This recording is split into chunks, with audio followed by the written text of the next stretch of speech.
Hello everyone, जय हिंद साथियों।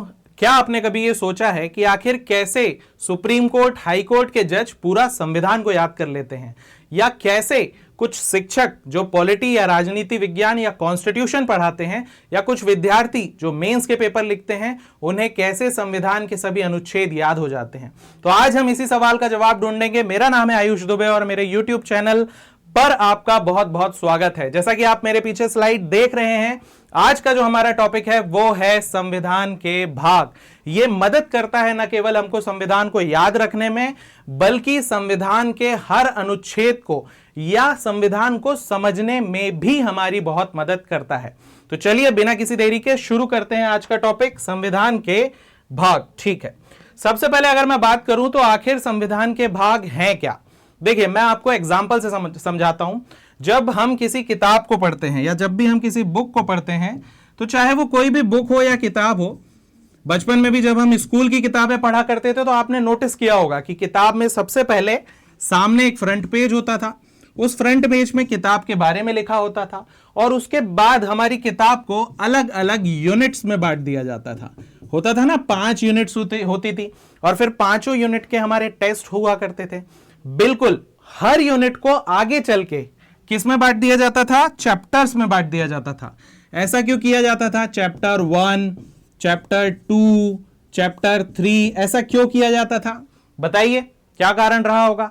इसका सिर्फ ये एक कारण था ताकि पढ़ाई हमारे लिए आसान हो जाए। ताकि जो देखिए, अब एकदम से मैं आपके सामने खूब सारा खाना लाके रख दूं, मान लीजिए आप किसी शादी या फंक्शन में गए हैं और वहां पे एक के बाद एक खाना आपके सामने लाके रख दिया जा रहा है, तो आप क्या खा पाएंगे? नहीं खा पाएंगे। ठीक वही कारण था कि इतने बड़े संविधान को एक साथ पढ़ पाना, एक साथ समझ पाना संभव नहीं था। संविधान को आसान बनाने की दृष्टि से, और क्यों आसान बनाना है? ताकि हम उसका अध्ययन कर पाए। यानी संविधान को अध्ययन की दृष्टि से आसान बनाने के लिए संविधान को भी यूनिट्स और लेसन्स में बांटा गया। यही यूनिट्स क्या कहलाई? यही यूनिट्स कहलाई संविधान के भाग। क्या कहलाए? संविधान के भाग। और यही लेसन्स क्या कहलाए? यही लेसन्स कहलाए संविधान के अनुच्छेद, जिन्हें आप आर्टिकल्स कहते हैं। तो बिल्कुल बचपन की जैसी किताब हमारी हुआ करती थी, संविधान भी बिल्कुल वैसा ही है। जैसे बचपन में किताब थी, वैसे ही हमारा संविधान है। जैसे हमारी किताब में यूनिट्स हुआ करती थी, वैसे हमारे संविधान के भाग हैं। और जैसे हमारे लेसन्स हुआ करते थे बचपन में, वैसे हमारे संविधान के आर्टिकल्स हैं। तो हम एक के बाद एक सभी भागों की चर्चा करेंगे। सबसे पहले अगर देखें तो हम संविधान में कितने भाग हैं, तो संविधान में कुल 22 भाग हैं। कितने भाग हैं? 22 भाग हैं। देखिए, ये एक सवाल है जो कई बार आपको घुमा भी देता है। अगर आपसे यह पूछ लिया जाए कि अगर संख्या के हिसाब से अगर देखा जाए तो कितने हैं, तो 22 ही हैं। लेकिन अगर आप गिनेंगे, काउंट करेंगे या गिनती के हिसाब से देखेंगे, तो गिनती के हिसाब से संविधान में 22 भाग से ज्यादा भाग आ जाएंगे। और ये कैसे होंगे? क्योंकि कुछ भाग बाद में भी जोड़े गए हैं। हम आगे चलकर चैप्टर में इसको और डिस्कस करेंगे। ठीक है, तो अभी तक हमने क्या डिस्कस किया? हमने ये डिस्कस किया कि अध्ययन की दृष्टि से संविधान को आसान बनाने के लिए, ताकि लोगों को संविधान याद रहे, संविधान को भागों में बांटा गया है और हर भाग में कुछ अनुच्छेद भी शामिल हैं। चलिए बिना किसी देरी के शुरू करते हैं। सबसे पहले अनुच्छेद संविधान के भाग 1 की तरफ चलते हैं। सबसे पहले देखिए, भाग 1 में किस बारे में बात किया गया है? तो भाग 1 में बात किया गया है संघ और उसके राज्य क्षेत्र के बारे में। किस बारे में बात किया गया है? संघ और उसके राज्य क्षेत्र। देखिए, संघ और उसका राज्य क्षेत्र क्या होता है, मैं आपको एक कहानी के माध्यम से इस चीज को समझाता हूं। आप ऐसे समझिए कि भारत, हालांकि ये समझने वाली बात तो है ही और ये वास्तविकता भी है कि भारत बहुत लंबे समय तक गुलाम रहा। हमने मॉडर्न हिस्ट्री या आधुनिक भारत के इतिहास में पढ़ा है कि भारत बहुत लंबे समय तक गुलाम रहा है। लगभग 1000 साल की गुलामी हमने देखी है। और जब 1000 साल की गुलामी के बाद जब भारत के लोगों के पास ये अवसर आया कि अब उन्हें एक नया देश बनाना है। क्या बनाना है? एक नया देश। अब आप खुद सोचिए, यदि मैं आपको यह अवसर दूं, आपको इस बात का अवसर दूं कि आप एक नया देश बनाइए, तो मुझे बताइए कि किसी भी नए देश को बनाने के लिए हमें किन चीजों की आवश्यकता होगी? सोचिए, सोचकर बताइए। सोचिए, थोड़ा और जोर डालिए। देखिए मैं बताता हूं, यदि हमें एक नया देश बनाना है तो सबसे पहले हमें जरूरत पड़ेगी कुछ जगह की। थोड़ी सी जगह होना चाहिए। बिल्कुल, मुझे एक नया देश बनाना है ना, भारत के किसी भी राज्य के अंदर, तो मैं कैसे बनाऊंगा? हालांकि ये संभव नहीं है, इसलिए हम कहीं और का एग्जाम्पल लेते हैं, भारत का नहीं। मुझे यूरोप में कहीं कोई नया देश बनाना है, मुझे अफ्रीका में कहीं कोई नया देश बनाना है, तो ये कैसे संभव हो पाएगा? मुझे सबसे पहले थोड़ी सी जगह की आवश्यकता है। चलिए, मैंने आपको जगह दे दिया, अब आप क्या करेंगे जगह का?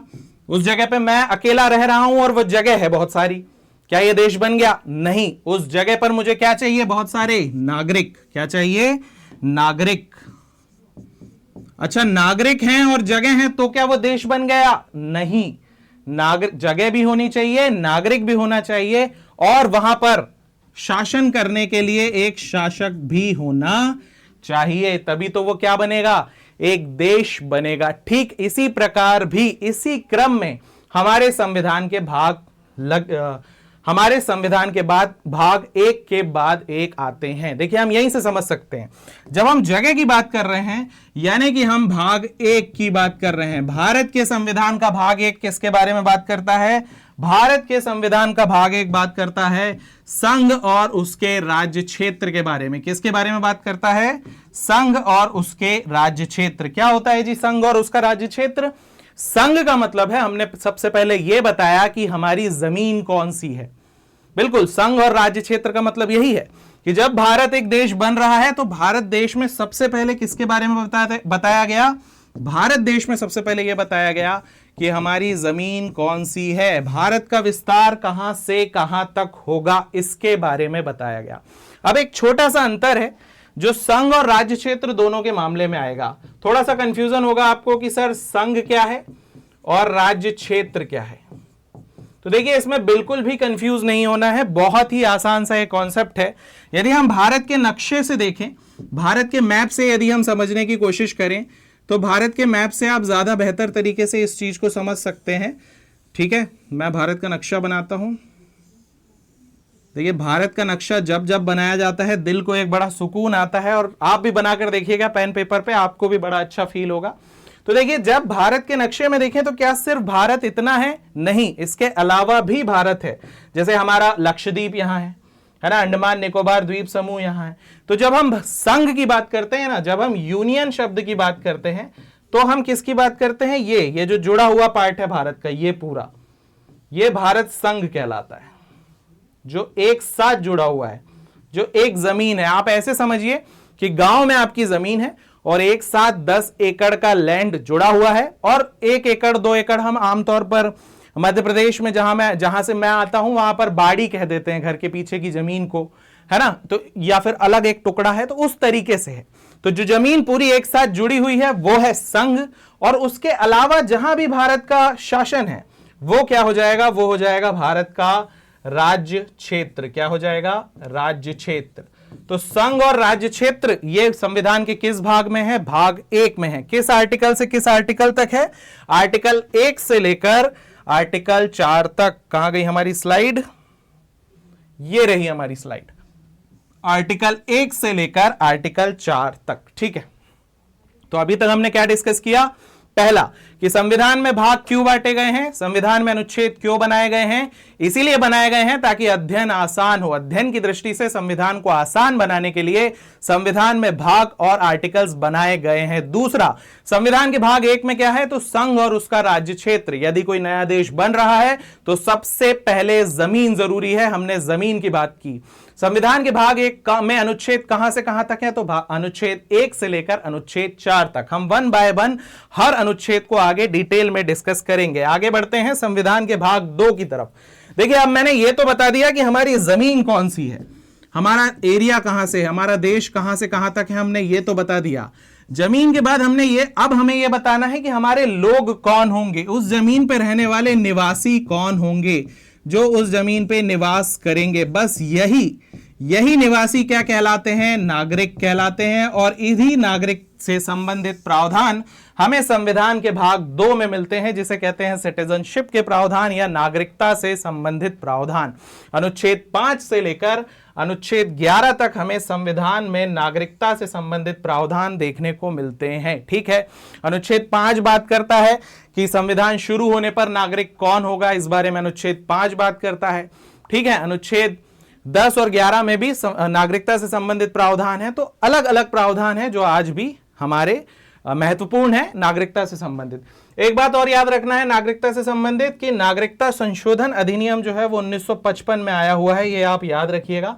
1955 में क्या आया है, नागरिकता अधिनियम, सिटीजनशिप अमेंडमेंट एक्ट, पहला नागरिकता अधिनियम 1955 में आया है। 1955 के अधिनियम के हिसाब से ही जन्म के आधार पर मैं भारतीय नागरिक हूं और आप भी भारतीय नागरिक हैं। आगे बढ़ते हैं संविधान के भाग 3 की तरफ। तो भाग 3 में क्या है, देखिए भाग 3 में क्या है, भाग 3 में है मौलिक अधिकार। देखिए आपने जमीन तो दे दिया लोगों को, अब जमीन दे दिया भाग 1 में, जमीन पर रहने वाले नागरिक बसा दिए भाग 2 में। अब आपको देने हैं उन नागरिकों को कुछ ऐसे अधिकार जो उनके जीवन के लिए बहुत आवश्यक हैं। क्या हैं, बहुत ज्यादा आवश्यक। देखिए हर व्यक्ति किसी भी आजाद मुल्क में, किसी भी लोकतांत्रिक राष्ट्र में या किसी भी आधुनिक राज्य में किसी भी नागरिक का, उस राज्य में रहने वाले किसी भी नागरिक को जीवन में अवसर मिलने चाहिए अपने जीवन को बहुत गरिमामयी तरीके से जीने, गरिमापूर्ण तरीके से जीवन जीने का, आगे बढ़ने का, अपने जीवन को बेहतर बनाने का। यानी आजाद मुल्क है, आजाद नागरिक है, तो हर नागरिक को यह अवसर मिलना चाहिए कि वो अपने जीवन को आगे बढ़ा सके, जीवन में विकास प्राप्त कर सके, उन्नति प्राप्त कर सके। इसके लिए आवश्यक है कि उसके पास कुछ अधिकार हो। ये अधिकार उसे मदद करते हैं अपने जीवन को आगे बढ़ाने में, और यही अधिकार हमारा संविधान, भारतीय संविधान भारत के नागरिकों को देता है भाग 3 के द्वारा, जिसे कहते हैं मौलिक अधिकार। ठीक है, मौलिक अधिकार अमेरिका के संविधान से भारत के संविधान में जोड़े गए हैं, और मौलिक अधिकार भाग 3 में अनुच्छेद 12 से शुरू होते हैं और 35 पर समाप्त होते हैं। तो 12 से शुरू होकर 35 तक मौलिक अधिकार भारत में हैं। ठीक है, यह आपको याद रखना है। किस संविधान से लिए गए हैं, तो अमेरिकी संविधान से लिए गए हैं। ठीक है, मौलिक अधिकार बहुत जरूरी अधिकार हैं। ये राज्य के विरुद्ध हमें मिले हुए हैं, इसको हम डिटेल डिस्कस करेंगे। तो राज्य के विरुद्ध हमें मिले हुए हैं, और मौलिक अधिकार में आपको किताबों में कई जगह पर 12 से लेकर 32 तक के ही मौलिक अधिकार मिलते हैं। 33, 34, 35 को उतना महत्वपूर्ण ना होने के कारण नहीं बताया जाता है, लेकिन यह भाग 3 कहां से कहां तक है, भाग 12 से लेकर भाग 35 तक भाग 3 है। आगे बढ़ते हैं भाग 4 की तरफ। तो संविधान के भाग 4 में क्या है, देखिए भाग 4 में है डीपीएसपी, जिसे कहते हैं राज्य के नीति निदेशक सिद्धांत। क्या मतलब हुआ इसका, इसका मतलब यह हुआ कि जब भी राज्य का क्या मतलब है, स्टेट, जब भी राज्य या स्टेट जो हम पर शासन कर रहा है, जो हमारा देश है, जो हमारी सरकार है, वो जब भी कोई नीति बनाएगी, कोई भी नीति हमारे कल्याण के लिए, जन कल्याण के लिए कोई भी नीति बनाएगी, तो उस नीति को बनाते टाइम कुछ कहना चाहिए कि कुछ फंडामेंटल्स को याद रखेगी, कुछ एक नियमावली को याद रखेगी, उस नियमावली के हिसाब से ही नीति बनाएगी। ऐसे समझिए कि जब हम पढ़ाई शुरू करते हैं, मान लीजिए कि आपने नई सिविल सर्विसेज की तैयारी शुरू की है, आपने बोला आयुष सर हमें एक गाइडलाइंस बनाकर दीजिए, हमें एक नियमावली बना के दीजिए कि हमें ये करना है और हम बिल्कुल फॉलो करेंगे। तो आपने मुझे कह दिया कि भैया हाँ सुबह 5 बजे उठोगे, है ना, वैसे तुम लोग उठोगे नहीं पर उठना चाहिए, है ना, मॉर्निंग रूटीन बहुत जरूरी है। तो सुबह, हालांकि अभी आप पूछेंगे सर आप उठते हैं क्या, तो इतना डिटेल में हम नहीं जाते। तो पहली बात कि यदि मैंने आपको कोई नियमावली बना के दी है कि भैया ऐसा ऐसा फॉलो करना है, वैसी ही एक नियमावली संविधान ने भी सरकार को बना के दी है कि जब जब आप सक्षम होते जाएंगे, जब जब आप समर्थ होते जाएंगे, तो भारत के लोगों को, भारत की जनता को आपको कुछ चीजें देनी है। वो कहां लिखी है, भाग 4 में डीपीएसपी में। शुरू होता है आर्टिकल 36 से और कहां तक जाता है, आर्टिकल 51 तक। तो 36 से लेकर आर्टिकल 51 तक डीपीएसपी है। बात करते हैं भाग 4 का की, चलिए थोड़ा सा रिवाइज करते हैं। भाग 1 में क्या था, भाग 1 में था संघ और उसका राज्य क्षेत्र, 1 में था संघ और उसका राज्य क्षेत्र, 2 में था नागरिकता, 3 में था मौलिक अधिकार, और 4 में था DPSP, directive principle of state policy, राज्य के नीति निदेशक सिद्धांत। आगे बढ़ते हैं, भाग 4 का की बात करते हैं। देखिए का ए। मैंने पहले भी बताया है पिछले लेक्चर में, जहां भी कैपिटल ए आ गया यानी कि यह संविधान संशोधन से जोड़ा गया है, तो भाग 4 का संविधान संशोधन से आया है। कौन से संविधान संशोधन से आया है? 42वें संविधान संशोधन से आया है। 42वां संविधान संशोधन अधिनियम, संविधान संशोधन अधिनियम, कॉन्स्टिट्यूशनल अमेंडमेंट एक्ट 1976। एक समिति थी सरदार स्वर्ण सिंह समिति। कौन सी समिति? सरदार स्वर्ण सिंह समिति। तो सरदार स्वर्ण सिंह समिति की अनुशंसा पर भारत में भाग 4 जोड़ा गया, भाग 4 का जोड़ा गया या ए जोड़ा गया। इसमें क्या है? इसमें मूल कर्तव्यों के बारे में बात की गई है। किसके बारे में? फंडामेंटल ड्यूटीज के बारे में बात की गई है। और भाग 4 का के तहत सिर्फ एक आर्टिकल को जोड़ा गया है, जो है आर्टिकल 51A, 51A। तो फंडामेंटल ड्यूटीज देखिए ऐसे समझिए, भाग 1 में जमीन थी, भाग 2 में जमीन पर रहने वाले लोग थे यानी नागरिक, भाग 3 में उन नागरिकों को कुछ अधिकार दे दिए गए थे, भाग 4 में वो बातें लिख दी गई थी जो हम तत्काल नहीं दे सकते, देश जब सक्षम होगा तब दे देंगे। लेकिन नागरिकों से अभी तक क्या नागरिकों की भी कोई जिम्मेदारी है या नहीं? बिल्कुल है। और वो जिम्मेदारी कहां लिखी है? तो भाग 4 का में लिखी है।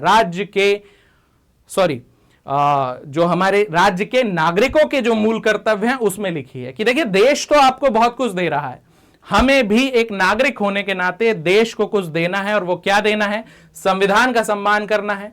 हमारी जो स्वतंत्रता के आदर्श हैं, देखिए इस देश को आजाद कराने में, इस देश को जो देश आज दिख रहा है वैसा देश बनाने में बहुत लोगों का बलिदान हुआ है ना, उनको हमको बचा के रखना है, पर्यावरण को बचाना है। ऐसे बहुत सारे मूल कर्तव्य जो है वो यहां पर लिखे गए हैं। ठीक है, किसमें? भाग 4 का में। इसमें एक बात और याद रखना है कि पहले जो मूल कर्तव्य थे उनकी संख्या 10 थी, वर्तमान में मूल कर्तव्यों की संख्या कितनी हो गई है?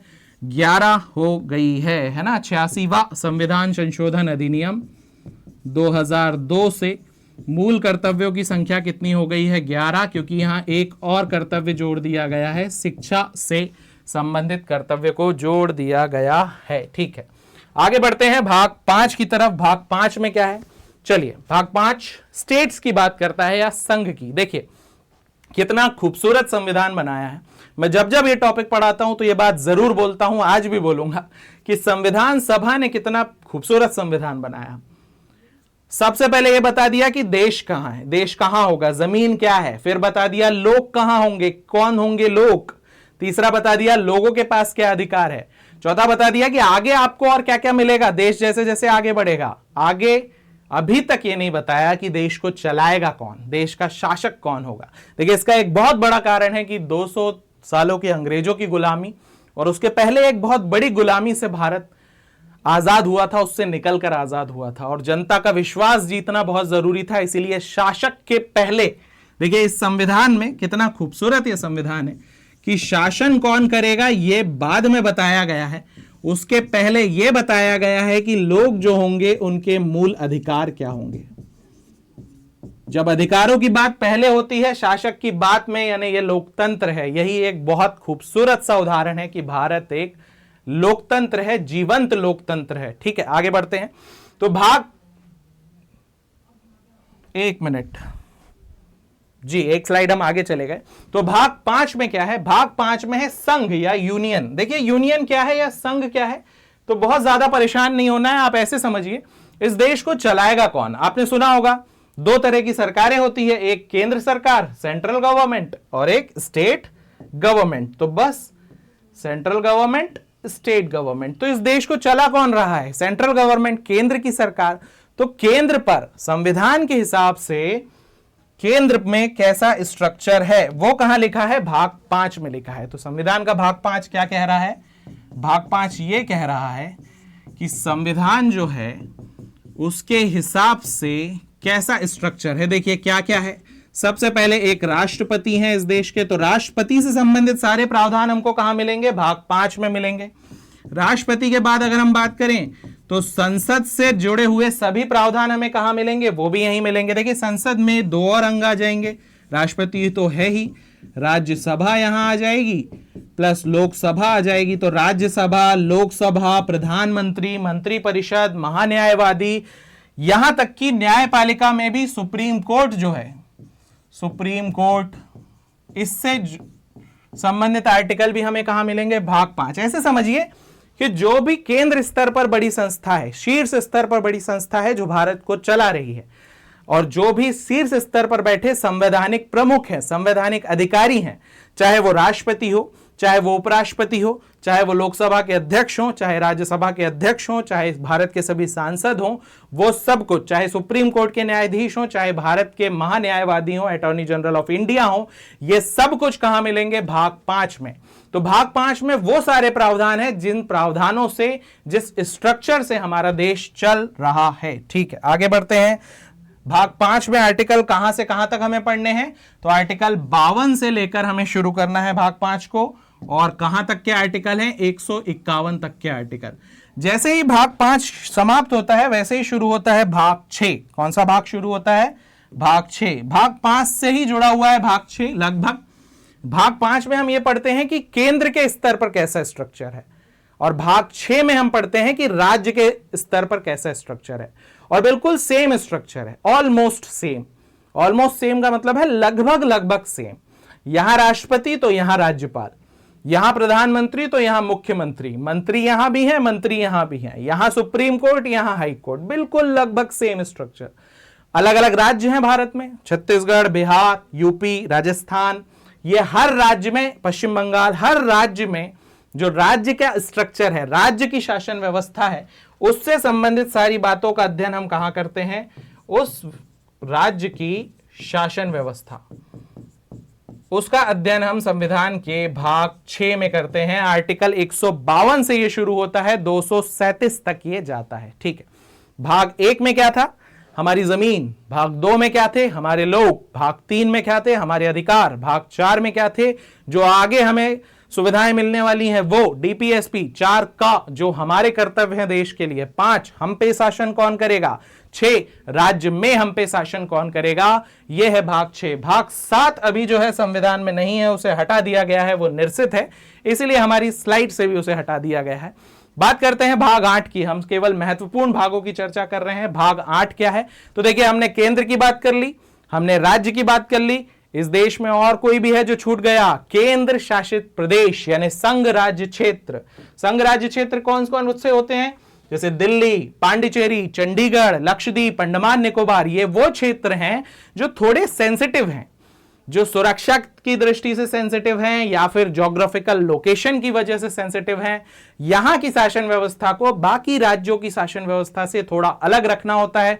जैसे दिल्ली का केस ले लें, दिल्ली भारत की राजधानी भी तो है, एनसीआर, नेशनल कैपिटल रीजन, इसलिए यहां के प्रावधान थोड़े अलग होते हैं।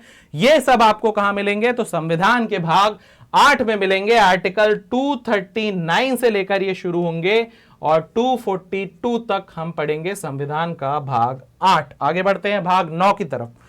भाग 9 में है पंचायतें। पंचायतें एक ऐसा टॉपिक है जो बहुत, आप ऐसे समझिए, बहुत विस्तृत टॉपिक है, और इसको समझना बहुत जरूरी है। 2 तरह की शासन व्यवस्थाएं होती है, एक होती है सेंट्रलाइज्ड, एक होती है डिसेंट्रलाइज्ड, है ना। केंद्रीकृत शासन व्यवस्था, केंद्रीकृत शासन व्यवस्था, और विकेंद्रीकृत शासन व्यवस्था। देखिए केंद्रीकृत शासन व्यवस्था का क्या मतलब होता है, ऐसी शासन व्यवस्था जिसमें केंद्र पर, सेंटर लेवल पर कोई शासक बैठा हुआ है, और केंद्र के से योजनाएं बन रही हैं, केंद्र से पैसा आ रहा है, और वो ऐसे डिसेंट्रलाइज्ड हो रहा है। मतलब हमारे गांव में जो पैसा आ रहा है वो इस तरीके से आ रहा है, ये केंद्रीकृत, ऊपर से नीचे की तरफ। डिसेंट्रलाइज का मतलब है कि शासक तो ऊपर है, इसमें कोई शक नहीं है, लेकिन जो समस्याएं हैं वो नीचे से शुरू हो रही है। देखिए समस्याएं सॉल्व भी नीचे ही हो जा रही हैं। इसको ऐसे समझिए कि यदि मेरे गांव की कोई समस्या है या आपके गांव की कोई समस्या है, तो इस समस्या को लेकर मुझे भारत के गृह मंत्री या प्रधानमंत्री के पास जाने की जरूरत नहीं है। मैं अपने ही गांव में, अपने ही गांव के लोगों को चुनकर, सरपंच होते हैं, है ना, उप सरपंच होते हैं, और अपने ही गांव में छोटी छोटी समस्याओं को सुलझा लूं। यह है विकेंद्रीकृत शासन व्यवस्था। यह गांधी जी का सपना था कि भारत में एक विकेंद्रीकृत शासन व्यवस्था हो। किसका सपना है, महात्मा गांधी जी, राष्ट्रपिता, उनका यह सपना था। और आगे चलकर भारत में पंचायतों को जोड़ा गया। शुरू में पंचायतें नहीं थी, है ना। पंचायतें जो है, पंचायतों का गठन भारतीय संविधान के अनुच्छेद 40 में था कि जब भी भारत सक्षम हो जाएगा उसके बाद भारत पंचायतों का गठन करेगा, और आगे चलकर पंचायतें बनी भी। और जब पंचायतें बनी, उन्हें संवैधानिक दर्जा दिया गया, तो वो संविधान के किस भाग में जुड़ी? भाग 9 में, आर्टिकल 243 से लेकर आर्टिकल 243 ओ तक। ठीक है, यहां कंफ्यूज बिल्कुल नहीं होना है, 243 से 243 ओ तक। ठीक है, 243 में ही हमने क्या किया है? ABCDEFG कर दिया है ना। ऐसा क्यों किया? ताकि आर्टिकल्स, देखिए बड़ी मुश्किल से तो संविधान के अनुच्छेद याद होते हैं, याद करने के लिए ही तो हम संविधान के भाग और ये सब पढ़ रहे हैं। अब अगर हम हर साल कोई बीच में नया आर्टिकल डाल देंगे तो उसके बाद वाले तो सारे क्रम बिगड़ जाएगा। तो एक क्रम बना रहे, इसीलिए हमने ऐसा किया कि अगर 243 में कोई चीज रख रहे हैं तो उसी को आगे बढ़ा देते हैं। 243 ABCD, इस तरीके से हम आगे बढ़ा देते हैं। तो भाग 9 में क्या है? पंचायतें हैं। ठीक है, आगे बढ़ते हैं। अब देखिए 9 का या 9A, यानी ये बाद में जोड़ा गया है। अब यहां क्या है? यहां नगर पालिकाएं हैं। देखिए नगर पालिकाएं क्या होती है? हमने ये तो डिस्कस कर लिया कि अगर गांव से जुड़ी हुई समस्याएं हैं तो गांव से जुड़ी हुई समस्याएं तो ग्रामीण स्तर पर सुलझ जाएंगी। लेकिन क्या भारत में सिर्फ गांव है? नहीं, भारत में सिर्फ गांव नहीं है। भारत में नगर निकाय भी तो हैं, नगर पालिकाएं होती हैं, नगर परिषदें होती हैं। यहां भी बहुत सारी समस्याएं हो सकती हैं। इनके समस्या या इनसे जुड़ी हुई सारी शासन व्यवस्था जो है वो कहां जोड़ी गई? वो जोड़ी गई भाग 9A में। ठीक है, देखिए ये जो है ये महत्वपूर्ण संविधान संशोधन हुए हैं भारत में दो। एक 73वां संविधान संशोधन अधिनियम, ये कलर विजिबल है, रेड से लिखते हैं, 73वां संविधान संशोधन अधिनियम और 74वां संविधान संशोधन अधिनियम 1992 में ये दोनों आए हैं। 73वें संविधान संशोधन अधिनियम के तहत ही भारत में पंचायतों की जो व्यवस्था है या पंचायतों को संवैधानिक दर्जा दिया गया, और 74वें संविधान संशोधन से ही नगर निकाय को संवैधानिक दर्जा दिया गया।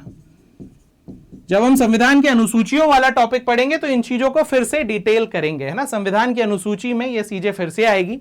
73वें संविधान संशोधन को जब हम पढ़ेंगे तो वहां हम पढ़ेंगे कि इसके द्वारा संविधान में अनुसूची 11 जोड़ी गई, और इसके द्वारा 74वें संविधान संशोधन के द्वारा संविधान में अनुसूची 12 जोड़ी गई, जो नगर निकाय से संबंधित है ना। और अभी भारत में अनुसूचियों की संख्या कितनी है? तो 12 अनुसूचियां अभी भारत में हैं। आगे बढ़ते हैं भाग 9B की तरफ। ठीक है, मैं एक बार फिर से रिकॉल कराऊं। 1 में क्या था? जमीन। 2 में क्या थे? नागरिक। 3 में क्या थे? 3 में थे फंडामेंटल राइट्स, मौलिक अधिकार। 4 में क्या था? DPSP, राज्य के नीति निदेशक सिद्धांत। 4 क में थे हमारे कर्तव्य। 5 में संघ, हम पे शासन कौन करेगा। 6 राज्य, राज्य में शासन व्यवस्था कैसी होगी। 7 खाली है, निरसित है, रिपील्ड है। 8 में हमने बात की थी संघ राज्य क्षेत्र के बारे में, यूनियन टेरिटरीज के बारे में, जैसे दिल्ली, चंडीगढ़, पांडिचेरी, लक्षद्वीप, दमन, अंडमान निकोबार, इन सब के बारे में। ठीक है, 9 में हमने बात की, 9 में पंचायतें हैं। 9 क में क्या है? नगर निकाय। अब आएगा 9 ख या 9B, 9B में क्या है? 9B में है सहकारी समितियां। देखिए कोऑपरेटिव सोसाइटीज क्या होती हैं? कोऑपरेटिव सोसाइटीज, कोऑपरेटिव सोसाइटीज वो सोसाइटीज हैं, अब ऐसे समझिए, मैं दो उदाहरणों से हमेशा इसे समझाता हूं। पहला उदाहरण है अमूल और दूसरा है लिज्जत पापड़। जैसे ऐसे समझिए कि किसी गांव में 8-10 लोग हैं जो काम करना चाहते हैं, और उस काम करने के उद्देश्य से उन्हें कोई रोजगार नहीं मिल रहा है, तो वो काम करने के उद्देश्य से उन सब ने थोड़ा थोड़ा पैसा जोड़ा, 10-10 हजार रुपए जोड़ा, और उन्होंने एक बिजनेस को शुरू किया। उस बिजनेस में थोड़ी सी मदद सरकार ने कर दी और वो बिजनेस हिट हो गया, और वो बन गया अमूल। एक बहुत बड़ा ब्रांड है दूध का, पूरी दुनिया में मिल्क और मिल्क प्रोडक्ट्स को बेचता है। वैसा ही एक लिज्जत पापड़ है ना, पूरी दुनिया में, और ऑलमोस्ट हर घर में लिज्जत पापड़ कभी ना कभी तो आया ही होगा। यह है सहकारी समिति।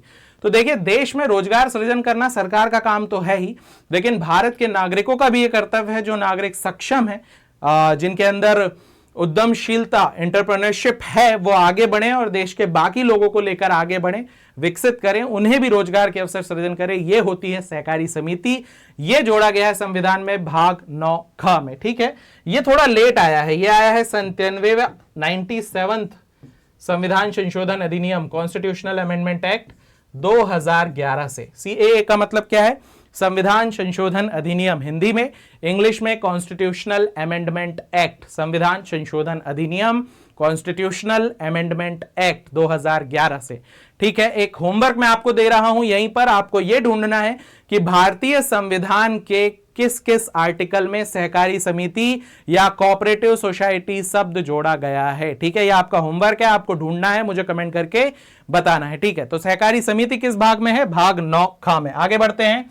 देखिए भाग 10 मैंने यहां पर नहीं लिया, हम महत्वपूर्ण अनुच्छेदों को डिस्कस कर रहे हैं, इसीलिए आगे बढ़ते हैं। भाग 11 की बात करते हैं। देखिए भाग 11 में क्या है, हमने ये तो बता दिया कि संघ होगा और संघ में एक शासन व्यवस्था होगी, बिल्कुल सही बात है।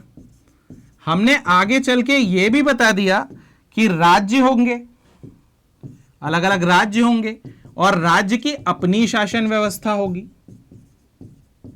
अब आपने एक बड़ा फेमस मुहावरा सुना होगा, घर में 2 बर्तन रहेंगे तो खटकेंगे जरूर, है ना, उनकी आवाज तो होगी। बिल्कुल यही संविधान बनाने वालों ने भी सोचा कि क्या ऐसा नहीं होगा कि इनके बीच किसी मुद्दे को लेकर इनसे लड़ाई हो जाए या इनकी किसी मुद्दे को लेकर इनसे लड़ाई हो जाए। बिल्कुल हो सकता है, और यह लड़ाई ना हो इसके लिए लाया गया भाग 11 और भाग 12। तो भाग 11 में क्या है? देखिए भाग 11 में है संघ और राज्य के बीच संबंध। देखिए लड़ाई कब नहीं होगी? लड़ाई तब नहीं होगी जब अधिकार और शक्तियों को पहले ही बांट दिया जाए। भैया तुम्हारे अधिकार ये हैं, तुम्हारी शक्तियां ये हैं।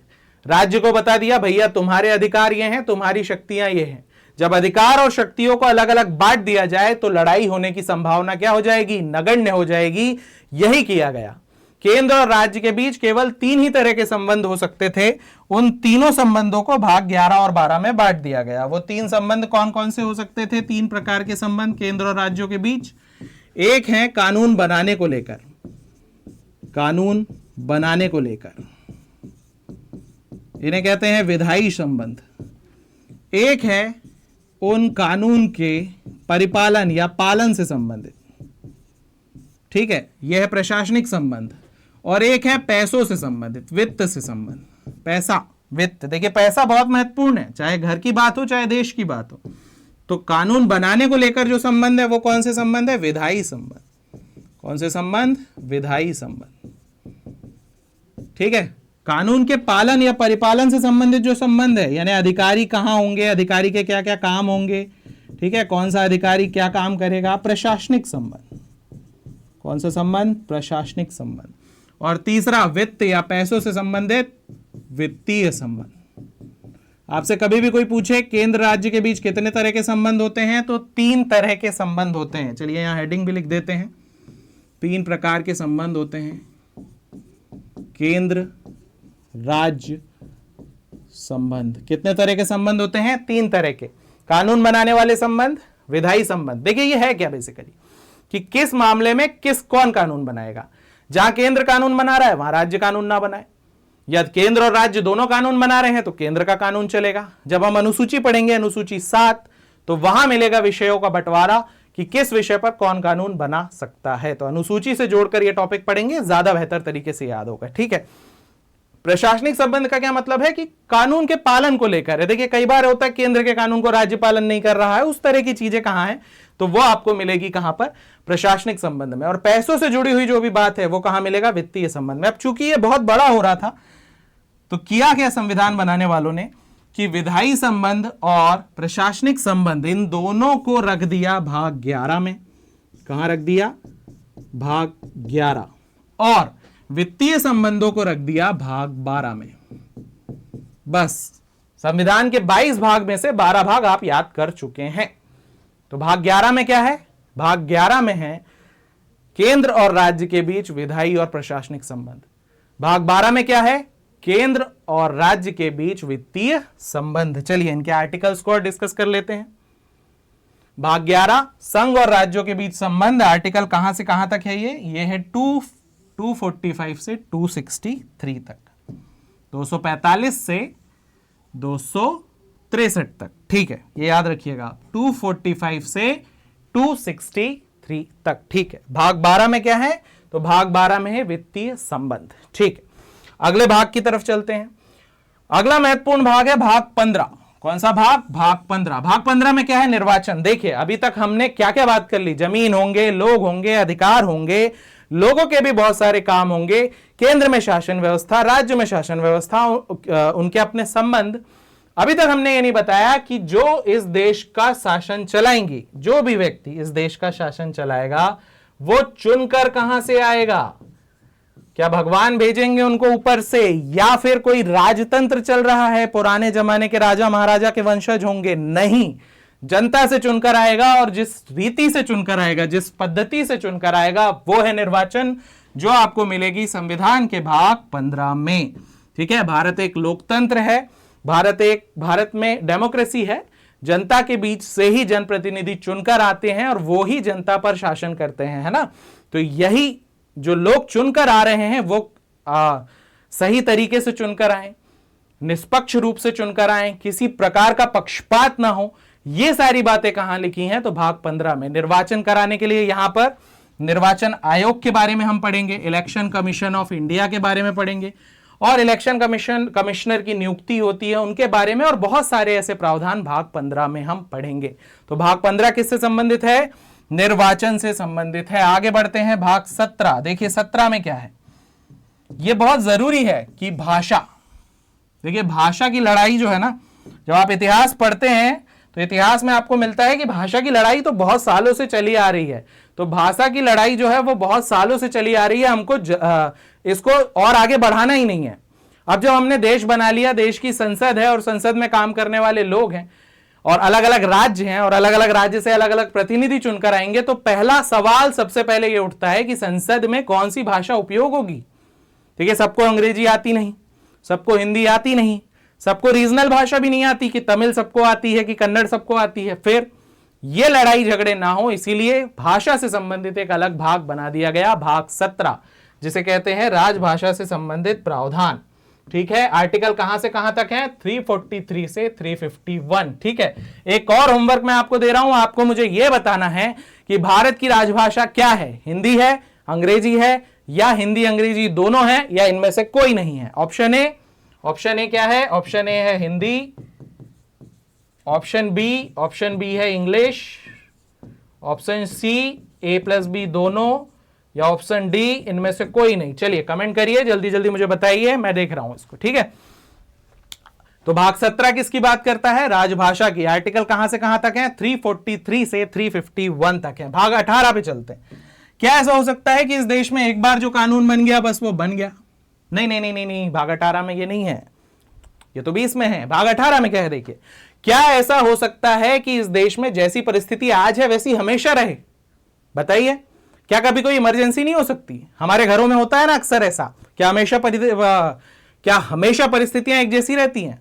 नहीं रहती, कभी कोई इमरजेंसी आ ही जाती है, कभी कोई बीमार पड़ जाता है, कभी कुछ हो जाता है, कुछ ना कुछ होता रहता है। देश के मामले में भी ऐसे ही होता है, देश में भी ऐसी इमरजेंसी आपात परिस्थिति आती रहती है, और उन आपात परिस्थितियों से देश हमेशा तैयार रहे, उन आपात परिस्थितियों में देश टूटे ना, बिखरे ना, उसका सामना कर सके पूरी क्षमता से। इसीलिए भारतीय संविधान के भाग 18 में आपातकालीन प्रावधान डाल दिए गए। ठीक है, कहां से कहां तक? आर्टिकल 352 से 360 तक। ये याद रखना है ना, भारत में 3 तरह के आपातकालीन प्रावधान होते हैं, 3 तरह से भारत में आपातकाल लगता है। एक लगता है राष्ट्रीय आपातकाल। कौन सा? राष्ट्रीय आपातकाल। यदि राष्ट्र में कोई आपातकाल हो जाए, है ना, आर्टिकल 352 के तहत कोई दूसरा देश आक्रमण कर दे या हमारे देश में आंतरिक अशांति हो जाए, उस तरह का कुछ हो, तो राष्ट्रीय आपातकाल लगता है। दूसरा आपातकाल होता है राज्य में आपातकाल, आपने सुना होगा इसको, इसी को हम राष्ट्रपति शासन भी कहते हैं। क्या कहते हैं? राष्ट्रपति शासन, अनुच्छेद 356। और एक होता है वित्तीय आपातकाल, तीसरा अंतिम। कौन सा होता है? वित्तीय आपातकाल। यह अभी तक देश में नहीं लगा है, 360 आर्टिकल में है। तो देश में ऐसी कभी कोई परिस्थिति ना आ जाए किसी भी तरह की जिससे देश को कमजोर हो या देश के सामने कोई चुनौती हो, इसीलिए संविधान बनाने वालों ने भाग 18 में पहले ही आपातकाल से संबंधित प्रावधान दिए हुए हैं। ठीक है, 3 तरह के आपातकाल होते हैं।